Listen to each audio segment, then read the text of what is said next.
No ar, Jornal da CUT. Olá Brasil, eu sou o André Acarini, o Jornal da CUT começa agora e hoje traz os seguintes assuntos. A gente vai falar sobre a taxa média de desemprego que caiu em 2023, menor patamar em 9 anos, e ainda o aumento do rendimento médio dos brasileiros. A gente fala também sobre as vagas do Enem, dos concursos, que representam menos de 10% da necessidade dos servidores. O Jornal da CUT começa agora.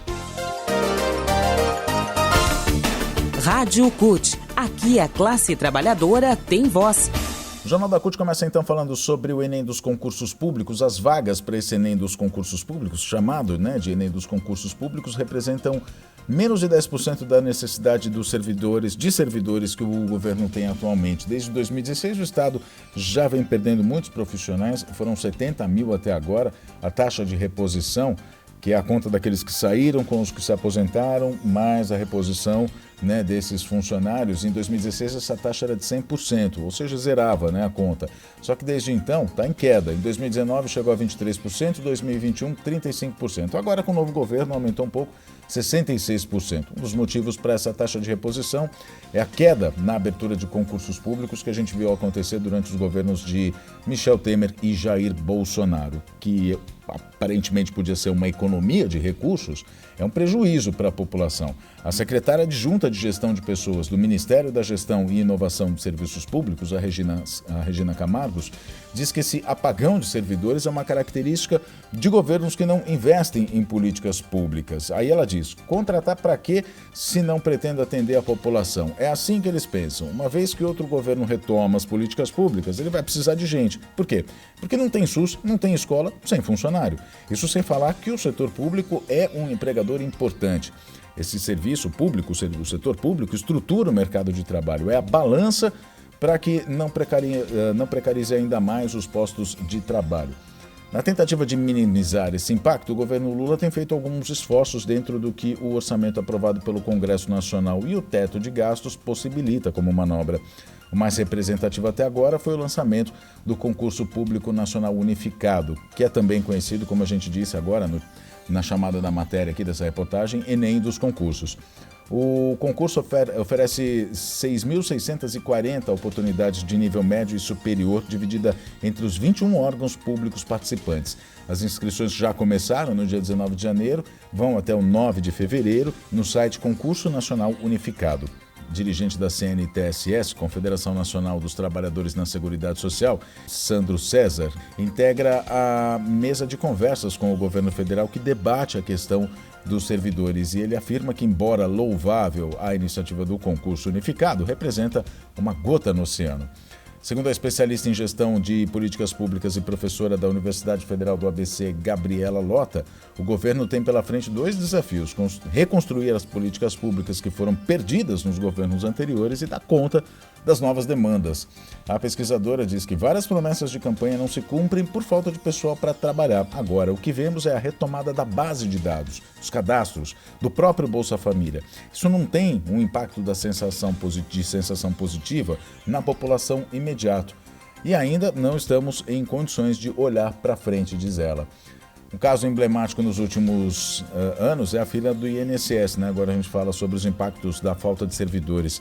A falta de pessoal fez com que o início de 2023 apresentasse mais de 1 milhão de pessoas aguardando na fila para fazer perícia no INSS. As áreas mais afetadas, segundo o Ministério, são por ordem a saúde, a previdência e a educação. A Defesa Civil, área crucial no combate a eventos extremos, como enchentes, também está com vazio de funcionários. Outros ministérios, como o Meio Ambiente, segundo a Regina, foram propositadamente desmantelados pelo governo anterior. Eles estão atravessando quadros desalentadores. Muito trabalho, poucos funcionários. Essa conta tem um efeito direto e muito preocupante sobre aqueles poucos servidores que estão na ativa, para aqueles que ficam, então, Um tem que fazer um trabalho de 2, de 3, e isso já está se refletindo em sobrecarga e exaustão, em adoecimentos como o burnout desses trabalhadores e principalmente na qualidade do serviço público. A Gabriela Lota, professora da UFABC, faz entrevistas regulares com servidores federais e ela conta que, nesse momento de retomada de políticas públicas e reestruturação de órgãos públicos, a dedicação dos trabalhadores é a maior já registrada por ela.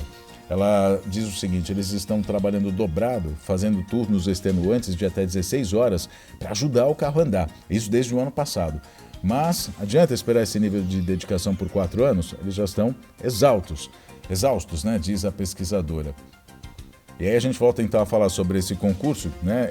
Ele é unificado, é uma das etapas do processo de reforma administrativa proposta pelo governo Lula. Ficou para o Ministério da Gestão e Inovação em Serviços Públicos e está preparando, né, esse ministério um pacote de medidas para substituir a PEC 32, que trata da reforma administrativa oferecida ou apresentada pelo governo anterior, que ia ser uma verdadeira destruição dos serviços públicos, né? Parte da transformação defendida pelo Ministério é a recomposição salarial e de benefícios. Em 2024, a proposta é ter um aumento real para a maioria dos servidores com renda mensal de até 10 mil. A Esther Dweck, ministra, né, da Gestão e Inovação, disse em coletiva de imprensa que os 9% de reajuste concedidos em maio do ano passado ainda tem impacto nesse ano. E até o fim do mandato, a correção vai chegar a 18%, superior à inflação estimada para o período, que é de 16,5%.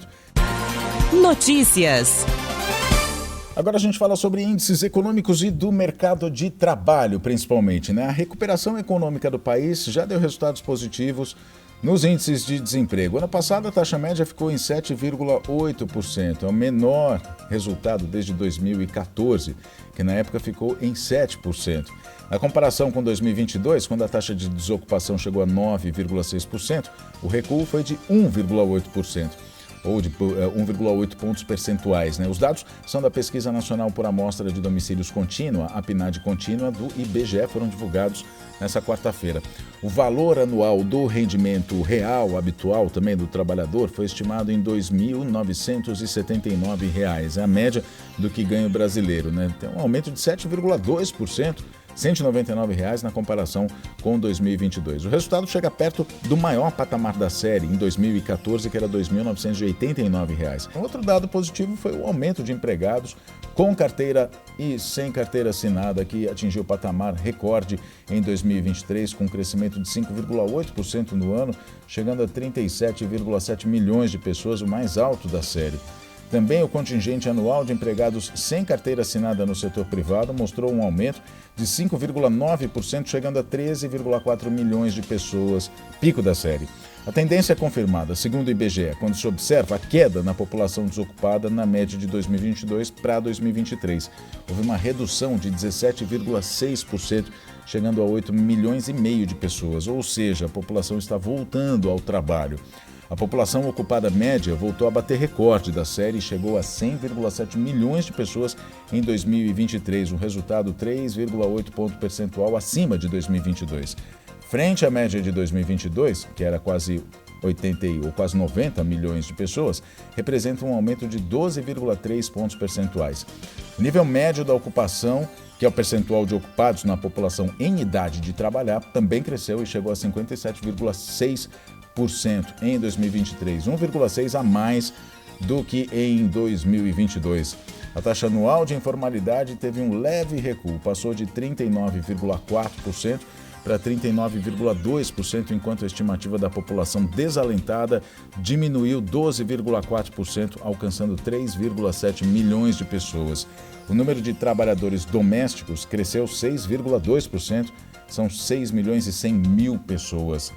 Considerando somente o índice do trimestre de outubro a dezembro do ano passado, a taxa de desocupação, 7,4%, recuou 0,3 ponto percentual na comparação com o trimestre de julho a setembro, que foi de 7,7%, e de meio ponto percentual se comparada à do mesmo trimestre do ano de 2022.